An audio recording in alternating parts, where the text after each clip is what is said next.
la coyote del sí. Gringo, ¿qué pasó? Cualquiera diría que no puedes vivir sin mí, ¿eh? ¿Cómo salió el operativo? ¿A que sí decomisaste una buena merca? ¿Por qué no me contestas, Vicenta?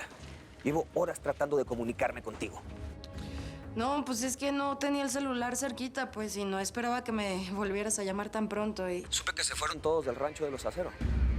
Pues que uno no puede salir ahí de vez en cuando de vacaciones a pasear o algo. Se fueron porque están huyendo. Esto no es un juego, Vicenta.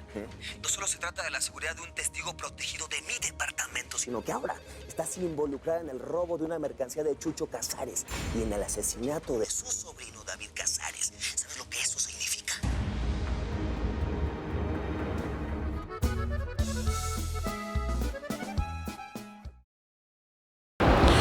Mil gracias por seguirnos en YouTube. Si te suscribes aquí, encontrarás todos los capítulos de La Señora 03, La Coyote. También puedes visitar telemundo.com, donde encontrarás todos los capítulos de esta superserie.